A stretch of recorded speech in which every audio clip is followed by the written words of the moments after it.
సంవత్సరాల తరబడి ఎన్ని మందులు వాడినా మీ మోకాల నొప్పులు తగ్గట్లేదా? ప్రాణ పెయిన్ క్లినిక్ లో అత్యాధునిక చికిత్స. Welcome to Suman TV. తెలంగాణలో రైతు భరోసాపై ప్రభుత్వం కుస్తీ పడుతోంది.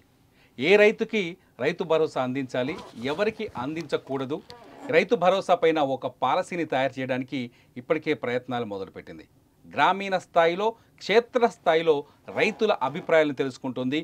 ఇప్పటికే రైతు భరోసా అమలు కోసం ఓ మంత్రివర్గ ఉపసంఘాన్ని నిర్మించింది. జూలై 15 లోపు మంత్రివర్గ ఉపసంఘం నివేదిక ఇస్తే అసెంబ్లీ బడ్జెట్ సమావేశాల్లో ఈ నివేదిక పైన చర్చ జరిపి రైతు భరోసాపై ఒక స్పష్టమైన నిర్ణయం తీసుకుంటామని ప్రకటించారు ముఖ్యమంత్రి రేవంత్ రెడ్డి. ఇంతకీ ఏ రైతుకి రైతు భరోసా ఇవ్వాలి? రైతు భరోసా అంటే గతంలో కేసీఆర్ ఇచ్చినట్టు, రైతు బంధు ఇచ్చినట్టు ప్రతి ఎకరాకి, ప్రతి రైతుకి ప్రతి ఎకరాకి ఆర్థిక సహాయం ఇవ్వాలా? లేకపోతే కొంతవరకే కొన్ని నిబంధనలు తీసుకొచ్చి కొందరికి మాత్రమే, కొన్ని ఎకరాల వరకు మాత్రమే రైతు భరోసా ఇవ్వాలా అనేది ఇప్పుడు ఆసక్తికరంగా మారింది.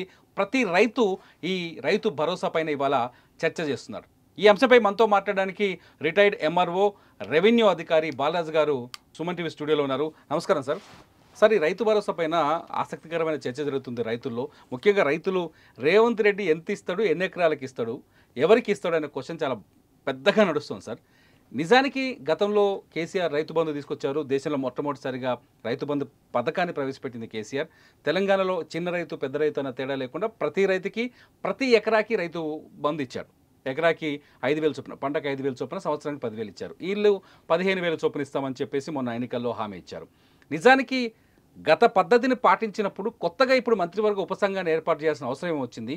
కొత్త రూల్స్ ఎలా ఉండే అవకాశాలు ఉన్నాయి? నమస్తే అండి. సుమన్ టీవీ ప్రేక్షకులకు. టీఆర్ఎస్ గవర్నమెంట్లో వాళ్ళు తీసుకున్న నిర్ణయం ఏంటంటే Rythu Bandhu, it is called input subsidy. అంటే మనం ఏదైతే పంట స్టార్ట్ చేస్తామో అప్పుడు ఇమ్మీడియట్ ఖర్చులు వస్తాయి. ఇప్పుడు ఉంటాయి ఖర్చులు. రోహిణి కార్తీ బోనంగానే మనం వర్షాకాలం ఎదురు చూస్తూ ఉంటాం. అవును, మురుగేశ్వరులో కొన్ని వర్షాలు పడతాయి. ఆరుద్రలో ఇప్పుడు ఖచ్చితంగా అన్ని నాట్లు అవి ఉంటాయి. నాట్లు స్టార్ట్ అయినాయి కొన్ని చోట్ల. ఆ దురదృష్టం, మనం వర్షాలు పడలేదు, నాట్లు స్టార్ట్ కాలేదు. ఇంకా తెలంగాణలో పెద్ద పుషాలు, చిన్న పుషాలు అంటాం. అప్పుడు కూడా వర్షం పడకపోతే కష్టమైపోతుంది. ఇప్పుడు ఇవన్నీ ఫస్ట్ ఇతరం భూమిని దున్నగలుగుతారు అంతే రైతు. ఇప్పుడు దుంతలేడు, ట్రాక్టర్ దున్నుతుంది. అదేపు విత్తనాలు కొనా డబ్బులు కావాలి, పంట ఇది చేసుకోవాలి, దాన్ని పంట అంతా ఏగిల్ చేయాలి, దానికి పైసలు కావాలి. ఇవన్నీ కావాలంటే పట డబ్బులు రావాలి. ఆయనకు డబ్బులు కావాలంటే ఏం చేయాలి? కోమటాయిన దగ్గరనో లేకపోతే మైక్రో ఫైనాన్స్ దగ్గర తీసుకొని వచ్చి ఇవన్నీ ఆత్మహత్యలు అనే ఒక దారిని ఆపటం కోసమని అప్పటి ప్రభుత్వం రైతు బంధు అంటే కొంత ఆర్థిక సాయం ఇద్దామనే దానిపై రైతు బంధుకు పెట్టుబడి సాయం ఇద్దామని, పంట పెట్టుబడి అనేది ఏదో ఇంగ్లీష్లో ఇన్పుట్ సబ్సిడీ, ఇన్పుట్ అని అనిపిస్తాం. అయితే దాన్ని ఎట్లా తీసుకొచ్చారంటే ప్రతి ఎకరాకు ఇంత టోటల్గా 1,51,50,00,000 ఎకరాలు ఉన్నాయి.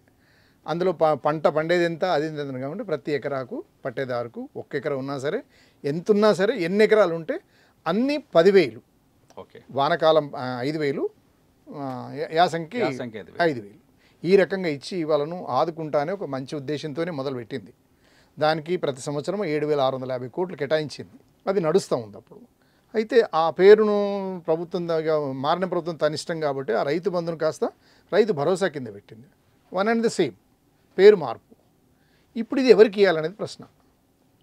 భూమి 1 ఎకరా 5 యార్డిస్ట్రిక్ ఎట్లా తీసుకునే లెక్క ఎట్లా పెట్టిందంటే, ఉన్న లెక్క ప్రకారం అయితే 1 ఎకరాన్నర ఉన్నవాళ్ళు 86% ఉన్నారు ప్రజలు. మొత్తం 100%. ఇక అక్కడి నుంచి 86% పోయినాక ఇంకా 14% కదా భూస్వాములు అనేవాళ్ళు లేరు. ఇప్పుడు ఏం లేరు. ఇంకా 100 కొద్ది ఎకరాలు ఉన్నవాళ్ళు ఇదే కార్పొరేట్ బాడీ మెయింటైన్ చేసేవాళ్ళు, తర్వాత కార్పొరేట్ పేరు మీద, ఇండస్ట్రీ పేరు మీద తీసుకున్న వాళ్ళే చాలామంది ఉన్నారు. వాళ్ళ దగ్గరనే ఉన్నాయి పట్టా భూములు, 100 ఎకరాలు అవన్నీ ఉన్నాయి వాళ్ళ దగ్గర. వాళ్ళకు కూడా పోతుందంటే దురదృష్టం. ఇప్పుడు ఈ 1 ఎకరా 1.5 ఎకరా ఉన్న 86% వాళ్ళకు పోయేది ఎంతనో ఆల్మోస్ట్ వాళ్ళకు కూడా అంతే క్యాలిక్యులేట్ చేస్తున్నారు. అది కనుక తగ్గించినట్టయితే వీళ్ళందరికీ న్యాయం చేయొచ్చు అనేది మనలాంటి వాళ్ళం చర్చ కింద పెట్టుకోవాలి. ఇప్పుడు ఏంటంటే 1.6 నిజంగా తీసుకుని వాడు వాడుకుంటున్నాడు, ఆ రైతు వాడుకుంటున్నాడు. ఎకరన్నర ఉంటే 7,500 వస్తుంది ఆయన, నేరుగా పంటకు ఉపయోగపడుతుంది. అది ఒక నిజమైన న్యాయమైన నిర్ణయం. అది కంటిన్యూ చేయడం తప్పులేదు. ఇప్పుడు మీరు ఎవరికి ఇవ్వాలనే దాని మీద వచ్చేటప్పటికి, ఎంతవరకు ఇవ్వాలనే దాని మీద వచ్చేటప్పటికి అసలు ఈ 5 ఎకరాల వరకు దాదాపు 89% వరకు అయిపోతున్నారు. ఓకే 89%. 89%. 5 ఎకరాల లోపు ఉన్నవాళ్ళు ఉన్నవాళ్ళు 5 ఎకరాలు కటాఫ్ పెడితే కటాఫ్ పెడితే అంటే ఈ మిగతా 11% ఇవ్వకపోయినా ఏం కాదు.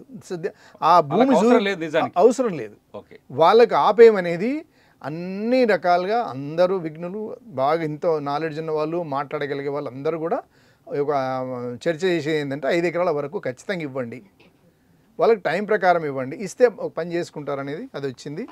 మనం కూడా స్పష్టంగా ఏం చెప్దామంటే గవర్నమెంట్ ఆఫ్ తెలంగాణకు 5 ఎకరాల లోపు వరకు అందరికీ రైతు భరోసా ఇచ్చే ప్రయత్నం చేయమని చెప్దాం.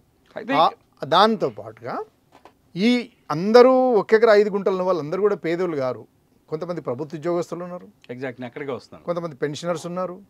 ఏ పెన్షనర్స్ మామూలుగా మన ఆసరా పెన్షన్ కాదు, గతంలో గవర్నమెంట్ ఎంప్లాయీ ఉండి రిటైర్ అయిన వాళ్ళు ఉన్నారు, రకరకాల పెద్ద పెద్ద బిజినెస్ వాళ్ళు ఉన్నారు, ఓకే రకరకాల కార్పొరేట్ వాళ్ళు ఉన్నారు, చిన్న చిన్న ఇండస్ట్రీ వాళ్ళు ఉన్నారు, పెద్ద పెద్ద కిరాణా కొట్లు ఉన్నాయి, వాళ్ళందరూ ఉన్నారు.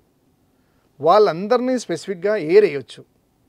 సో ఇన్కమ్ జనరేట్ చేయగలిగిన వాళ్ళు, చేతి నిండా డబ్బులు ఉన్నవాళ్ళు, సో ఇతర వ్యాపారాలు కలిగిన వాళ్ళు, వాళ్ళందరినీ కూడా వద్దంటారా? వాళ్ళందరికీ వద్దు. ఎందుకు ఇవ్వాలి? దట్ ఇస్ కాల్ ఇది కదా మన పెట్టుబడి సాయం కదా అది.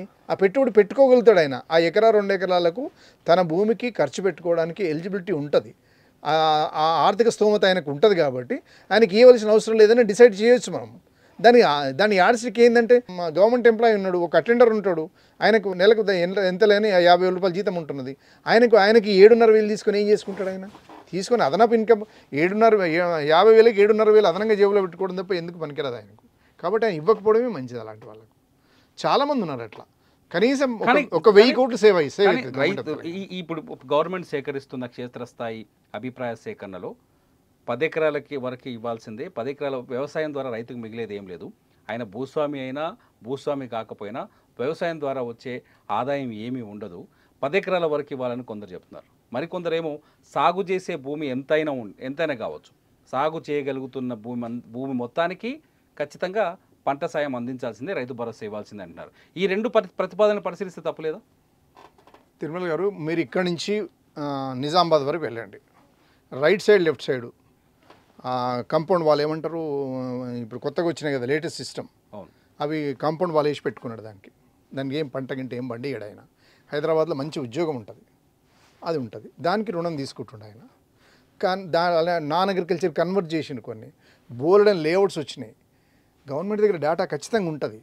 ఎంఆర్ఓ దగ్గరికి వెళ్ళటము, అది హాని తీసుకోవటము, ఆ వెరిఫై చేయడము, తర్వాత లేఅవుట్ చేసిన హెచ్ఎండిఏకి వెళ్ళడము, అక్కడనే డేటా సేకరించడము, హుడా దగ్గరికి గతంలో కన్వర్ట్ చేసినటువంటి అవి సేకరించడము, ఇవన్నీ గవర్నమెంట్ పెద్ద పని కాదండి. Can do. Okay, government can do.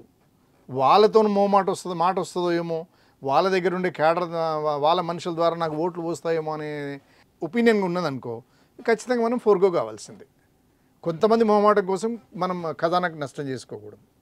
ప్రభుత్వము తను ఇప్పుడు 7,650 కోట్లు అండి సామాన్యమా ఇది? ఇప్పుడు ఈ రెండు కలిపితే 65,000 కోట్లు అవుతుంది. ఏది మన రైతు రుణమాఫీ ఇది కలిపితే ఎక్కడి నుంచి తెస్తుంది? ప్రొక్యూర్మెంట్ ఎక్కడి నుంచి తీసుకొస్తుంది గవర్నమెంట్?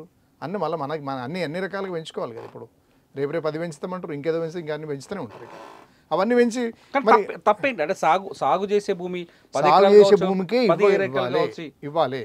సాగు చేసే భూమికే, సాగు చేస్తున్నటువంటి భూమికే ఇవ్వాలి.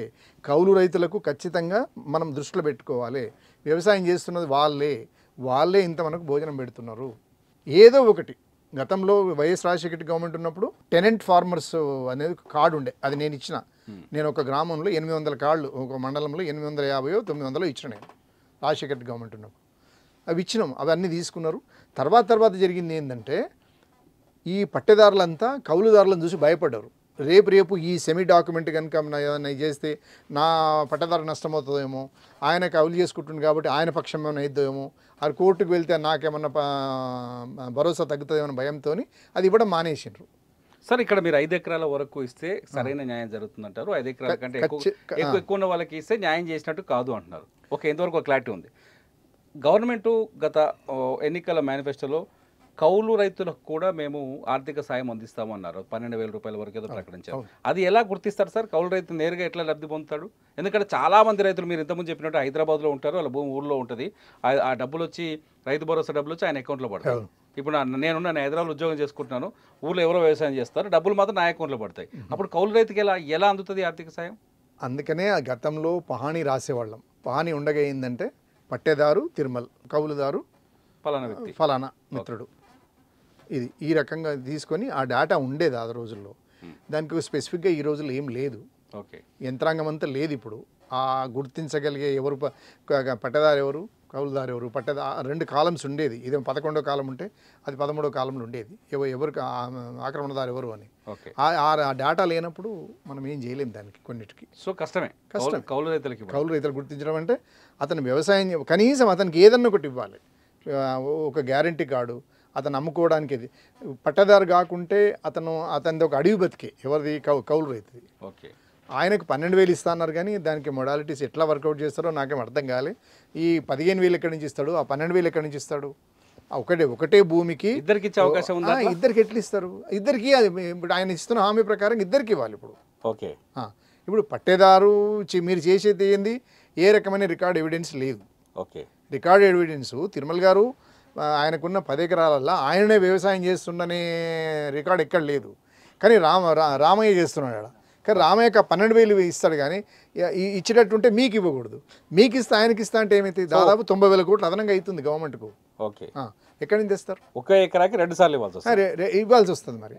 ఓకే, అది కరెక్ట్ కాదు. గవర్నమెంట్ ఏదైతే కౌలు రైతు కన్నా ఇవ్వాలి, లేకపోతే పట్టేదారు కన్నా ఇవ్వాలి. ఓకే, అది అంటే ఇప్పుడు హైదరాబాద్లో ఉన్న పట్టేదారు ఏంటంటే ఆయన ఈయన కూర్చుంటాడు, అసలు పొలం పోనేపోడు, అన్నీ ఆన్లైన్ సిస్టమే వస్తున్నాయి. ఇది ఎట్లా ఉంటుంది సార్? అంటే కేవలం వ్యవసాయం చేసే సాగు చేస్తున్న భూమికి మాత్రమే ఇస్తూ వస్తాయి. అంటే గతంలో వెంచర్లు చేసి కన్వర్షన్ కానీ భూమికి వచ్చింది, గతంలో గుట్టలు ఉన్నప్పటికీ వాళ్ళకి రైతు బంధు వచ్చింది, బీడు భూమి ఉన్నప్పటికీ రైతు బంధు వచ్చింది, చవట నేలు ఉన్నప్పటికీ రైతు బంధు వచ్చింది, చెరువులో ముంపు ప్రాంతం అయినప్పటికీ రైతు బంధు వచ్చింది.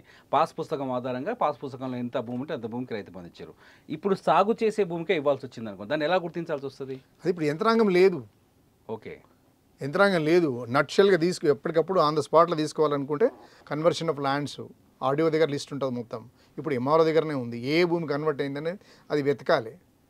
లేదంటే క్షేత్రస్థాయి ఇన్స్పెక్షన్. గతంలో వీఆర్ఓలు ఉండేరు, ఇప్పుడు ఎవరు లేరు. ఓకే, కనీసం మా అగ్రికల్చర్ ఎక్స్టెన్షన్ ఆఫీసర్స్ ఉన్నారు, వాళ్ళని అడగాలి నిజంగా మీద వ్యవసాయం ఎన్ని ఎకరాల్లో చేస్తున్నారు. ఈ ఊరు మొత్తం అంటే జమీన్ జడితే అందరూ ఒక గ్రామంలో 3,500 ఎకరాలు ఉంటే గ్రామ కంఠం ఇంత, చెరువు ఇంత, ఇది ఇంత, పంట పొలం ఇంత అని లెక్క ఉండేది. ఇప్పుడు అవన్నీ ఏం లేవు. ఓకే, ఇప్పుడు మీరు వేసిన ప్రశ్నకు నా దగ్గర జవాబు లేదు, మీ దగ్గర జవాబు లేదు, గవర్నమెంట్ దగ్గర కూడా జవాబు లేదు.